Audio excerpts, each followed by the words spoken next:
ଜୟ ଜଗନ୍ନାଥ ନମସ୍କାର। ଚାଷୀ ଭାଇମାନଙ୍କ ପାଇଁ ପୁଣି ଏକ ନୂଆ ଅଧ୍ୟାୟରେ ଆପଣମାନଙ୍କୁ ସ୍ୱାଗତ। ତେବେ ଆଜିର ବିଷୟଟି ହେଉଛି 2-in-1 ସ୍ପ୍ରେୟର୍ ମେସିନ୍। ତେବେ ଦେଖନ୍ତୁ, ଏହି 2-in-1 ସ୍ପ୍ରେୟର୍ ମେସିନ୍ଟି ଖରାପ ହେଇଯାଇଛି, ତାକୁ ବର୍ତ୍ତମାନ ରିପେୟାରିଂ ଚାଲିଛି। 2-in-1 ସ୍ପ୍ରେୟର୍ ମେସିନ୍ କ'ଣ? ଆସନ୍ତୁ ଜାଣିବା। 2-in-1 ସ୍ପ୍ରେୟର୍ ମେସିନ୍ ହେଉଛି ଗୋଟେ ଆମେ ହାତ ସାହାଯ୍ୟରେ ତାକୁ ପମ୍ପ ମାରି ସ୍ପ୍ରେ କରିପାରିବା, ଆଉ ଗୋଟେ ହେଉଛି ଚାର୍ଜ କରିକି। ଏଇଟାକୁ 2-in-1 ସ୍ପ୍ରେୟର୍ ମେସିନ୍ କୁହାଯାଏ। 2-in-1 ସ୍ପ୍ରେୟର୍ ମେସିନ୍ରେ ଭଲ ସୁବିଧା, ଯେଉଁଟାକି ହାତ ପମ୍ପ ଯଦି ଖରାପ ହେଇଯାଇଥାଏ ତାହେଲେ ଆମେ ଚାର୍ଜ ବସେଇ ତାକୁ ସ୍ପ୍ରେ କରିପାରିବା। ଯଦି ଚାର୍ଜ ନଥାଏ ତାହେଲେ ହାତରେ ପମ୍ପ ମାରି ସ୍ପ୍ରେ ବି କରିପାରିବା। ଦେଖନ୍ତୁ, ଛୋଟ ଛୋଟ ମାଇନର ଜିନିଷ ଖରାପ ହେଇଗଲେ ତାକୁ କେମିତି ରିପେୟାରିଂ କରାଯାଏ। ଭାଇ ଜଣକ ବର୍ତ୍ତମାନ ରିପେୟାରିଂ କରୁଛନ୍ତି। ସେ ବର୍ତ୍ତମାନ ଠିକ୍ କରିଦେଲେ ତାକୁ ଦେଖୁଛନ୍ତି ବର୍ତ୍ତମାନ ସ୍ପ୍ରେ ହେଇପାରୁଛି ନା ନାହିଁ। ତେବେ ମାର୍କେଟରେ ଏହାର ମୂଲ୍ୟ ଅଛି 2800 ଟଙ୍କାରୁ 3000 ଟଙ୍କା ଭିତରେ। ଯଦି ୟାକୁ ଆମେ ଗୋଟେ ଥର ଚାର୍ଜ ବସାଉଛେ ତାହେଲେ 14ରୁ 15 ଥର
ଠିକ୍ ହେଇପାରୁଛି ନା ନାହିଁ। ବର୍ତ୍ତମାନ ସେ ଟ୍ରାଏଲ୍ ନେବେ, ସ୍ପ୍ରେ କାମ କରୁଛି ନା କରୁନି।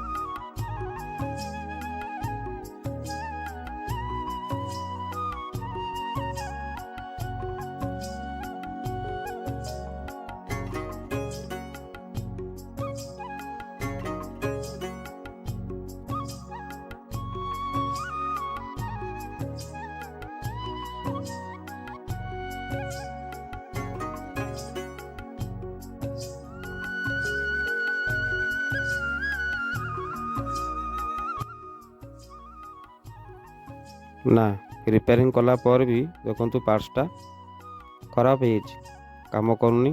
ବର୍ତ୍ତମାନ ଆକୁ ଗୋଟେ ନୂଆ ପାର୍ଟସ ଲାଗିବ, ଯାହାର ମୂଲ୍ୟ 150 ଟଙ୍କା।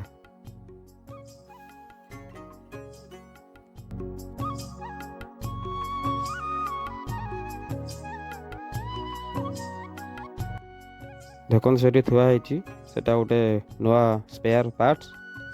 ଏହାକୁ ଲଗେଇଲେ କାମ କରିବ।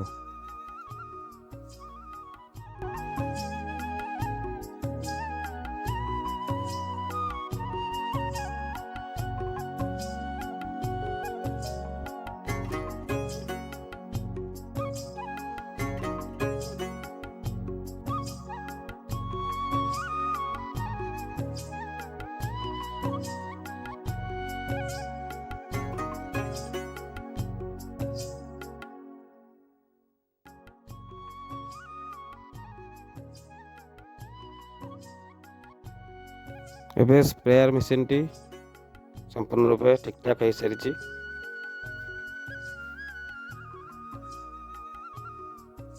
ଏବେ ଟେଷ୍ଟ କରିବା ସ୍ପ୍ରେ ହେଇପାରୁଛି ନା ହେଇପାରୁନି।